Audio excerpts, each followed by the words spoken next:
how are you feeling? Our chapters, so many chapters are completed now, and today we are going to start the next chapter and very important topic, the circle.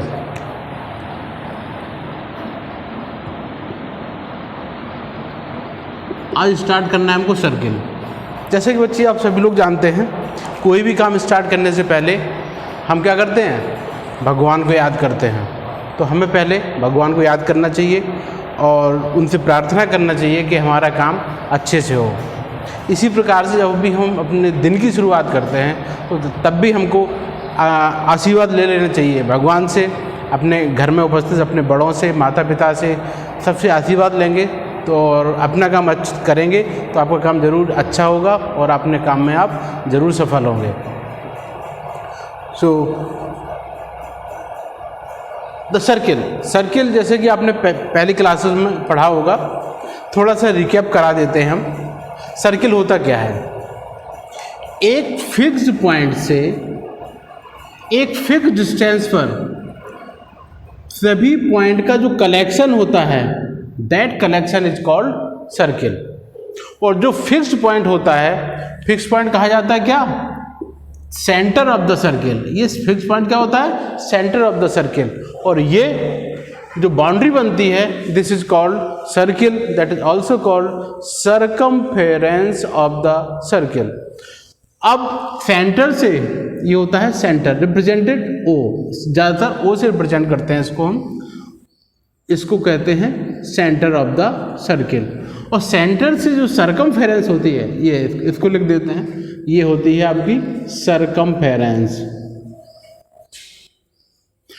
Centre से circumference की जो distance होती है, ये distance कही जाती है radius. अब सर्किल के बारे में और जाने। सर्किल के किन्हीं भी दो पॉइंट को ज्वाइन करने वाली लाइन कहलाती है chord. This is called chord of the circle.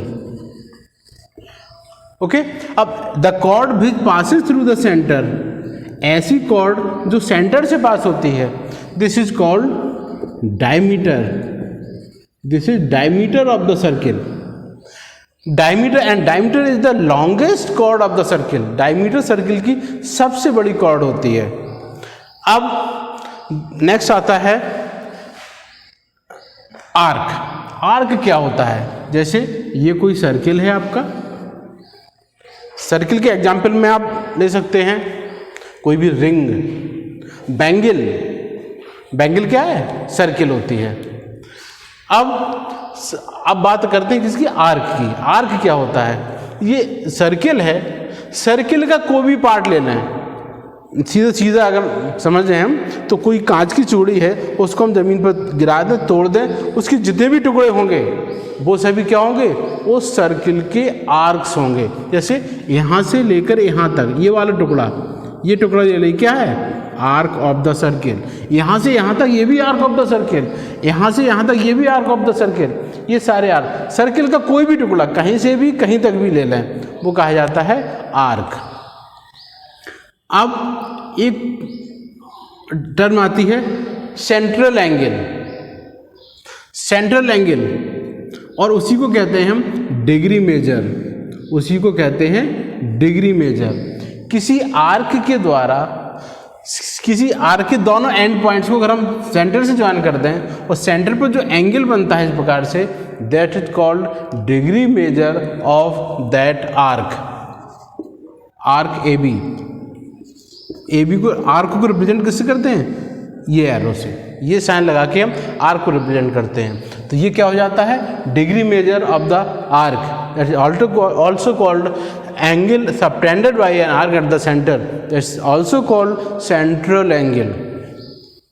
Central angle की बात अब आते हैं सेगमेंट पर। सेगमेंट क्या होता है? जैसे ये कोई सर्किल है, ओके, सर्किल में हम कोई भी कॉर्ड खींच दें, कोई भी कॉर्ड सर्किल को दो पार्ट्स में डिवाइड कर देती है, दो पार्ट में डिवाइड कर देती है। ये दोनों कहे जाते हैं क्या? सेगमेंट्स।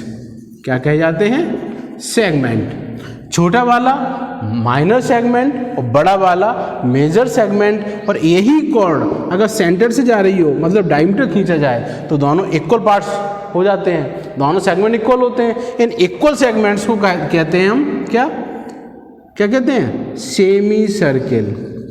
सेमी सर्किल, ये सेमी सर्किल बन जाता है। अब आपने सेगमेंट जान लिया, सेगमेंट के बाद आपने सेक्टर जान लें। कोई सर्किल है, सर्किल का कोई आर्क है, आर्क के एंड पॉइंट को सेंटर से ज्वाइन कर दिए, सेंटर से ज्वाइन करने से ये जो पार्ट बना है ये कहलाता है सेक्टर। ये सेक्टर का सेंट्रल एंगल होता है यहाँ। और अगर आप कहें ये सेक्टर है, ये सेक्टर नहीं है, ये भी एक सेक्टर है, अगर हम इसको अगर निकाल दें तो बाकी क्या बचेगा? ये सेक्टर बचेगा। तो ये भी एक सेक्टर होता है। कोई भी आर्क ले लें, आर्क के एंड पॉइंट को सेंटर से ज्वाइन कर दें, इस प्रकार से जो पार्ट बनता है वो होता है सेक्टर ऑफ द सर्किल। अब हम धीरे धीरे चलकर आते हैं कहाँ पर? अपने टॉपिक पर। जैसे अपना टॉपिक है टेंजेंट। टेंजेंट के पहले कुछ और चीज़ें भी जान लेते हैं।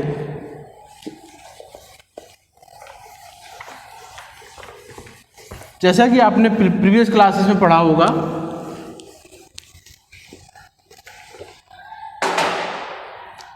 सेगमेंट तो पढ़ ही चुके हैं आप। टेंजेंट क्या होती है? देखिए, ये सर्किल है, ये सर्किल के बाहर कोई पॉइंट ले लिया हमने P। इस सर्किल के बाहर किसी पॉइंट से अगर हम सर्किल के अकॉर्डिंग लाइन खींचे तो कितनी प्रकार से लाइन खींच सकते हैं हम? एक तो बाहर से चली जाएगी, बाहर से कहीं भी कोई भी लाइन खींच सकते हैं, ये तो बाहर से जा रही है। एक लाइन ऐसी हो सकती है जो सर्किल को टच करती हुई जाएगी, और दूसरी लाइन, एक और तीसरी लाइन हो सकती है सर्किल को काटती हुई निकल जाए। तो इस सर्किल के बाहर किसी पॉइंट से सर्किल के लिए हम तीन तरह से लाइन खींच सकते हैं। सर्किल के बाहर से निकल जाए, सर्किल को टच करती हुई निकल जाए और सर्किल को काटती हुई निकल जाए। तो सर्किल के बाहर से निकल जाती है उसको हम कुछ नहीं कहते हैं, जनरल लाइन है वो। अब जो लाइन सर्किल को टच करती हुई जाती है, that is very important, that line is called tangent of the circle. और जिस पॉइंट पर ये टच करती है, जिस पॉइंट पर ये सर्किल को टच करती है, that point is called point of contact. Point of contact. तो टेंजेंट की डेफिनेशन क्या बनी? A line segment which intersects the circle only one point is called tangent of the circle and that point is called point of contact of the tangent। अब तीसरी line जो circle को दो point पे intersect करती हुई जाती है, इस लाइन को कहते हैं हम सेकेंट। ये लाइन क्या है? सेकेंट। ये पॉइंट मान लिया हमने ए बी है। तो सेकेंट की डेफिनेशन क्या बनी? A line which intersects the circle eight two points is called secant of the circle. अब टेंजेंट के बारे में आपको डिस्क्राइब करना है। टेंजेंट के बारे में थोड़ा विस्तार से स्टडी करेंगे। तो अपना मेन टॉपिक सर्किल का आपका क्या है? टेंजेंट।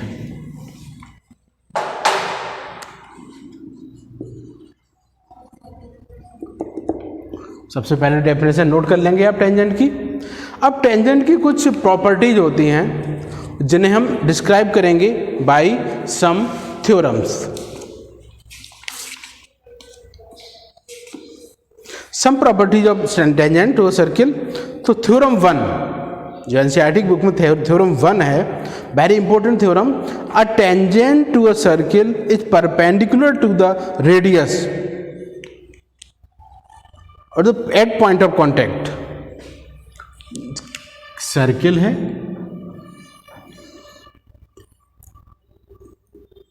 ये टेंजेंट है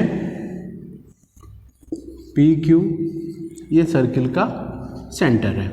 तो हमें प्रूव करना है कि टेंजेंट पॉइंट ऑफ कॉन्टैक्ट पर अगर रेडियस खींच दी जाए तो पॉइंट ऑफ कॉन्टैक्ट पर ये रेडियस टेंजेंट पर परपेंडिकुलर होती है। ये थ्योरम है आपकी। तो थ्योरम प्रूव करने के लिए सबसे पहले टॉपिक क्या होता है, सबसे पहले स्टेटमेंट लिख लेते हैं हम। स्टेटमेंट के बाद लिखते हैं गिवन। गिवन में क्या है आपको, P Q is a tangent of the circle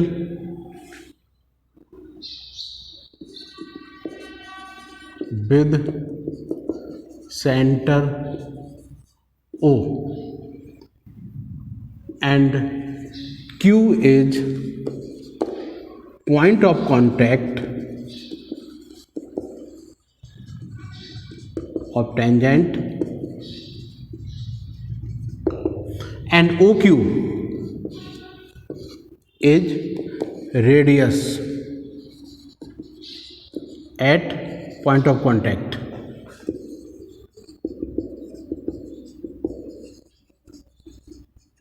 अब सेकंड टॉपिक होता है टू प्रूव। हमें प्रूव क्या करना है, प्रूव क्या करना है हमको, हमें प्रूव ये करना है कि OQ is perpendicular to PQ, OQ is perpendicular to PQ, ये प्रूव करना है। अब इसका प्रूफ कैसे करेंगे, इसको प्रूव करने के लिए हम PQ पर एक और पॉइंट ले लेते हैं, कहीं भी जहां आपकी इच्छा हो। मान लिया हमने ये पॉइंट ले लिया R, कहीं भी ले सकते हैं, ठीक है। अब ये जान लें, अगर Q ऑन द सर्किल है तो R कहाँ होगा, in the external part of the circle. अंदर नहीं हो सकता है, अंदर नहीं हो सकता है। क्यों नहीं हो सकता, क्योंकि PQ सर्किल को टच कर रही है Q पर, तो PQ के एक पॉइंट पर टच कर रही है, बाकी जो भी पॉइंट्स होंगे इस PQ पर, इस टेंजेंट पर, वो हमेशा सर्किल के बाहर ही होंगे। प्रूफ देखें आप, Q is point of contact, ये तो हमें पता ही है, गिवन है, पॉइंट ऑफ कॉन्टैक्ट है, तो OQ will be equal to radius, OQ radius के इक्वल हो जाएगी। Since R is any point on the tangent, तो R एनी पॉइंट है तो कहाँ होगा सर्किल, R सर्किल के बाहर, therefore R is in exterior part of the circle। जब ये एक्सटीरियर पार्ट में होगा तो OR will be greater than radius, ये रेडियस के बाहर, सब सर्किल के बाहर है तो रेडियस से बड़ा होगा ये OR। जब OR रेडियस से बड़ा है तो रेडियस इक्वल OQ के है, तो OR will be greater than OQ। तो इस सेंटर को इस टेंजेंट के किसी भी पॉइंट से ज्वाइन करेंगे तो OQ सबसे छोटी लाइन सेगमेंट होगी, OQ सबसे छोटी होगी, OQ से छोटी लाइन सेगमेंट नहीं हो सकती है। तो इस PQ पर, इस टेंजेंट पर कितने भी पॉइंट लें, उन सभी को अगर हम O से ज्वाइन करेंगे then OQ will be the shortest. और नाइन्थ में आपने इनइक्वलिटीज में, ट्रायंगल की इनइक्वलिटीज में 4 थ्योरम पढ़ी हुई हैं, उन 4 में चौथी जो 4th थ्योरम है वो यही है, किसी लाइन के कई पॉइंट को किसी एक लाइन के फिक्स पॉइंट, किसी एक फिक्स पॉइंट से मिलाया जाए तो जो सबसे छोटी होती है उस पॉइंट की जो शॉर्टेस्ट डिस्टेंस होती है लाइन से, वो हमेशा परपेंडिकुलर होती है। Therefore OQ is shortest distance from PQ tangent से सबसे शॉर्टेस्ट डिस्टेंस OQ होगी। Since shortest distance is perpendicular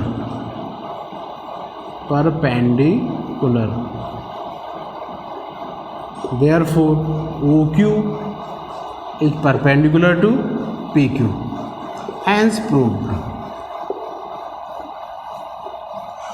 तो प्रूव हो गया कि टेंजेंट पॉइंट ऑफ कांटेक्ट पर खींची गई रेडियस के परपेंडिकुलर होती है, यानी टेंजेंट और पॉइंट ऑफ कांटेक्ट पर खींची गई रेडियस हमेशा एक दूसरे के परपेंडिकुलर होते हैं।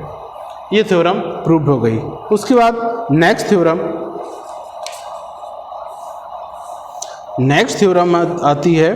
क्या है नेक्स्ट थ्योरम? इसकी कन्वर्स है। कन्वर्स क्या कहती है? A line drawn through the end of point of the radius of the perpendicular to the tangent. किसी एंड पॉइंट पर, देखिए इसमें क्या कह रहा है ये, इस क्वेश्चन थ्योरम नंबर 2 एक्सप्लेन कर देते हैं, इसको इरेज कर लीजिए।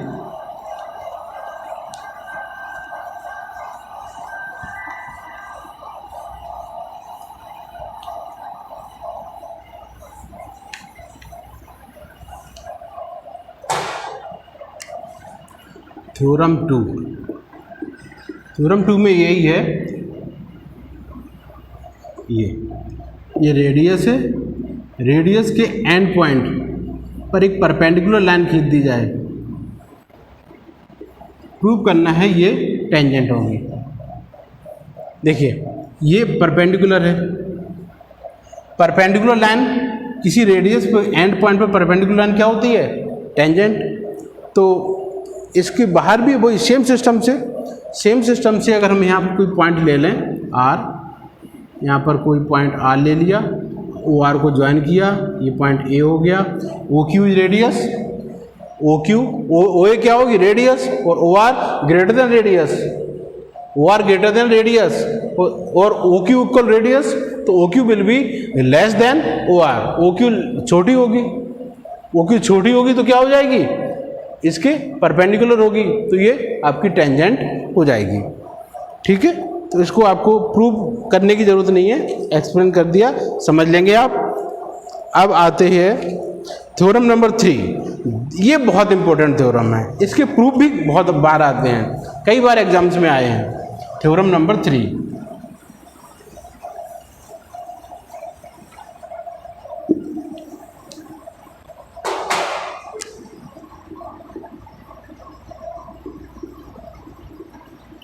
थ्योरम 3 क्या होती है?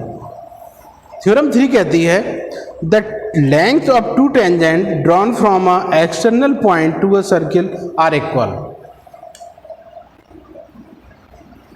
ये सर्किल है, सर्किल के बाहर ही कोई पॉइंट है, इस पॉइंट से सर्किल की दो टेंजेंट खींची गई, एक ये और एक ये, P Q and P are.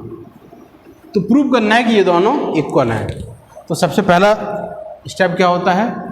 Given. Given में क्या लिखेंगे? P Q and P R are two tangents of the given circle. ये इसका क्या होगा? सेंटर होगा सर्किल का। अब हमें प्रूफ क्या करना है? सेकंड टॉपिक होता है टू प्रूव। टू प्रूव में क्या लिखेंगे? प्रूव करना है कि दोनों टेंजेंट इक्वल है, यानी P Q equal P R. ये प्रूव करना है। ये प्रूव करने के लिए हम कुछ करेंगे क्या? कंस्ट्रक्शन। अपनी बात प्रूव करने के लिए कुछ स्टेप्स किए जाते हैं, वो स्टेप जिनकी हेल्प लेते हैं वो कहे जाते हैं कंस्ट्रक्शन। कंस्ट्रक्शन क्या करेंगे? ओ आर को ज्वाइन करेंगे, ओ पी को ज्वाइन करेंगे और ओ पी को ज्वाइन कर देंगे। O P, O R and O Q are joined. इनको हमने ज्वाइन कर दिया। ये टेंजेंट परपेंडिकुलर होते ही है, ये हो जाएगा। ठीक है, अब आइए इन triangle O P Q and triangle O P R. देखें, angle O Q P equal to angle O R P क्यों? क्योंकि दोनों 90 के 90 क्यों है? क्योंकि ये टेंजेंट्स हैं। OP इक्वल्स OP, क्यों? क्योंकि ये कॉमन है। एंड OQ इक्वल OR, ये कॉमन साइड हो गई। और ये दोनों क्यों इक्वल हैं? क्योंकि ये दोनों सर्किल की रेडियस हैं। अब हम देख रहे हैं by congruency, right angle, hypotenuse and one side by RHS congruency. Congruency आपने 9th में पढ़ी होगी। Congruency triangle OPQ is equal congruent to triangle OPR। ये कॉन्ग्रुएंट, ये जब कॉन्ग्रुएंट हो गई हैं तो क्या हो जाएगा? जब ये कॉन्ग्रुएंट ट्राइंगल हो गए हैं तो कॉन्ग्रुएंट ट्राइंगल के हर पार्ट्स इक्वल होते हैं। Therefore PQ will be equal to PR। PQ is equal to PR by CPCT। CPCT क्या होती है? Corresponding part of congruent triangles. तो PQ equal PR, hence proved. तो ये थ्योरम आपकी तीनों कंप्लीट हो गई हैं। थ्योरम आप नोट करेंगे, इसका थोड़ा आप स्टडी करेंगे। इन तीनों थ्योरम को आपको नोट में जरूर सॉल्व कर लेनी। देखो स्टूडेंट्स, आप अगर कोई प्रॉब्लम आ रही है तो सबसे पहला काम आप रिटन वर्क कंप्लीट करते चलें। अगर वैसे कोई प्रॉब्लम आपको आगे कुछ समझ में नहीं आ रहा, आप फ़ोन करके बात कर लें, या कुछ देर के लिए आप स्कूल भी आ सकते हैं। अगर कोई स्पेशल प्रॉब्लम है तो कुछ देर के लिए आप स्कूल आ जाएं, लेकिन पहले कांटेक्ट करिए, फिर उसके बाद आप स्कूल आ जाइए। तो थोड़ी देर के लिए आपस में आप टीचर से बात कर सकते हैं और अपनी प्रॉब्लम को सॉल्व करा सकते हैं। Okay, that's all for today and have a nice day.